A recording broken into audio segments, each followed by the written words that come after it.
पुरुष चीजें एक तरह से करते हैं, महिलाएं दूसरी तरह से। टकराव होता रहेगा क्योंकि आपको एक प्रकार की जगह चाहिए और उन्हें दूसरे प्रकार की। इसे कैसे संभालें? तो ये चीज आपको उम्र बढ़ने के साथ सीखनी होगी।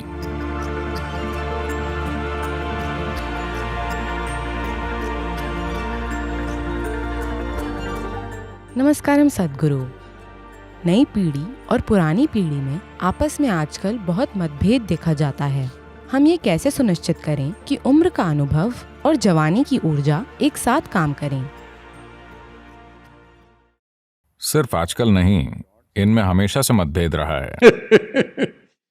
नई पीढ़ी और पुरानी पीढ़ी। असली समस्या ये है, पुरानी पीढ़ी ये नहीं मानती कि उनकी उम्र हो चुकी है और नई पीढ़ी ये सोचती है कि वो बड़े हो चुके हैं। यही पूरी समस्या है। बूढ़े ये नहीं मानना चाहते कि वो बूढ़े हैं।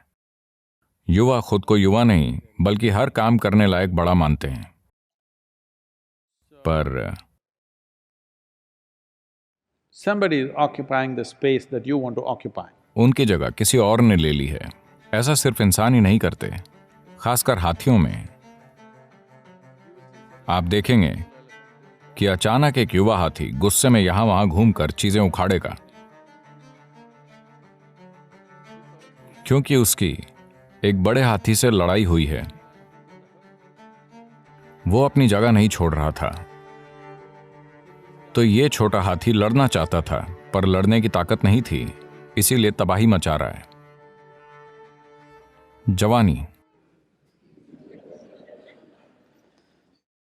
तो इसीलिए हमने इस देश में वर्णाश्रम धर्म बनाए थे।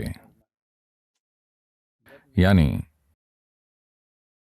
0 से 12 वर्ष तक बाल अवस्था होगी, बस खेलना, शरीर और दिमाग का विकास। 12 से 24 ब्रह्मचर्य है। यह खुद को अनुशासित करने का समय है, शरीर और मन में डिसिप्लिन लाने का, ऊर्जाओं का विकास करके एक शक्तिशाली जीव बनने का और ज्ञान पाने का। 24 के बाद आप चुन सकते हैं।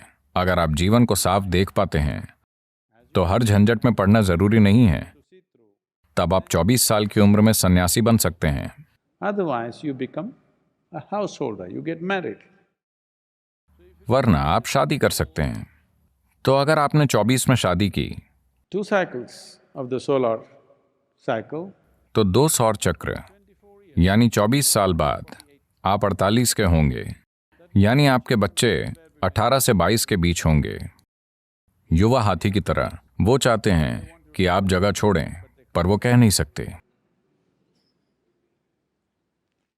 आजकल आधुनिक युग में हम बच्चों को दूर भेज देते हैं। हम नहीं जाते, हम उन्हें कहीं और भेज देते हैं। इन अजीब स्थानों को आमतौर पर यूनिवर्सिटी कहते हैं। or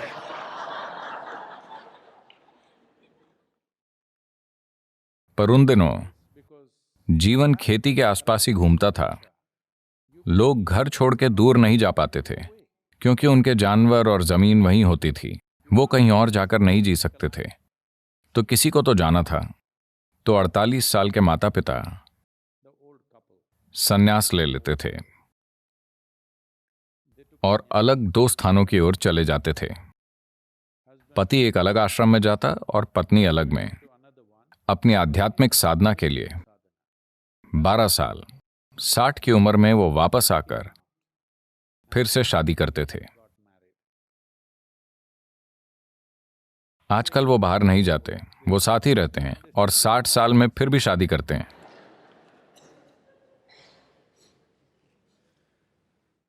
नहीं, आपको 12 साल दूर रहना चाहिए। पहली शादी में शायद शरीर और मन की व्यवस्थाएं आप पर हावी थीं। अब वो सब चीजें जा चुकी हैं। 12 साल की आध्यात्मिक साधना के बाद आप एक बिल्कुल अलग तरह के साथ वनप्रस्थ में चले जाते हैं, यानी अपने जीवन का अंतिम हिस्सा वन में जीते हैं। तो तब ऐसा होता था, जब आप चाहते थे माता पिता दूर हो जाएं, वो हो जाते थे। अब वो नहीं जाते, वो चाहते हैं आप चले जाएं। अगर आपने दुनिया में सफलता पा ली है तो आप उनके चाहने से पहले ही जाना चाहेंगे। पर अगर आप सफल नहीं हैं तो टकराव। किसी कारण से अगर आप सफल नहीं हैं तो माता पिता और बच्चों में टकराव स्वाभाविक है। आपको यह समझना चाहिए कि भावनाओं के कारण कोई खुद को माता पिता या बच्चा मानता है, पर जीवन की स्थिति यही है। मानो एक जवान हाथी और बड़ा हाथी इस बात को लेकर लड़ रहे हों कि किसकी चलेगी। पुरुष एक तरह से लड़ते हैं, महिलाएं दूसरी तरह से, पर बुनियादी समस्या एक ही है। आपको अपनी चलानी है और वो आपको ऐसा करने नहीं दे रहे। टकराव होते रहेंगे। जो बच्चे दूर रहते हैं वो हमेशा आपको प्यार करते हैं। हाँ या ना? जो बच्चे आपसे दूर रहते हैं वो हमेशा आपको प्यार करते हैं। यही सही तरीका है। अगर वो आपके साथ होते, इसलिए नहीं कि आप बुरे हैं या वो बुरे हैं। ये इसलिए है क्योंकि आपको अपनी चलानी है और उन्हें अपनी, पर दोनों साथ रह रहे हैं तो तनाव पैदा होगा। तनाव तब नहीं होगा जब आपके बच्चों में बढ़प्पन आ जाए। आप समझे? आपने उन्हें बचपन में परिपक्व बना दिया है तो वो बुजुर्गों के साथ काफी अच्छे से रह पाएंगे। जब आप बीमार होते हैं तब वो ठीक से बर्ताव करेंगे क्योंकि अब उनमें देखभाल करने की भावना आ जाती है। पर अगर आप तंदुरुस्त हैं और वो भी, तो दूरी रखना बेहतर है। हाँ, तो ये कोई नई समस्या नहीं है। मुझे विश्वास है गुफाओं में रहने वाले जवान और बुजुर्ग लोगों के बीच भी यही समस्या रही होगी, क्योंकि बुजुर्ग खुद को बुजुर्ग नहीं मानते और युवा खुद को युवा नहीं बल्कि हर काम करने लायक बड़ा मानते हैं। तो कुछ न कुछ होता रहेगा। इसे कैसे संभाला जाए? तरीका यह है कि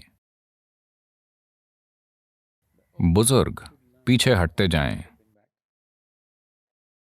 और युवा उनकी जगह लेते जाएं। बात सिर्फ यह है कि बुजुर्गों को बुद्धि और अनुभव दिखाते रहना होगा ताकि युवा बुजुर्गों की कीमत समझ जाएं। ऐसा नहीं हुआ तो युवा आपकी इज्जत नहीं करेंगे और बुरा बर्ताव करेंगे। तो ये चीज आपको उम्र बढ़ने के साथ सीखनी होगी। आप में जीवन की समझ और परख है जो उन्हें अभी नहीं है, इसलिए वो आपका सम्मान करेंगे।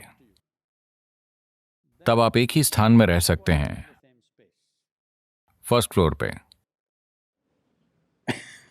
समझदारी से आप उन्हें ग्राउंड फ्लोर पर रहने दें और खुद फर्स्ट फ्लोर पर रहें। आपको सम्मान मिलेगा। अगर आप में सम्मान लायक कुछ नहीं है और आपने बस अपनी समस्याएं और बकवास जाहिर की हैं, तो वानप्रस्थ ठीक है। मैं जानता हूं आपको इस उत्तर की उम्मीद नहीं थी, पर मैं क्या करूं? मैं कोई नेता नहीं हूं जो सही चीजें बोलूं। मैं वही कहूंगा जो सच है।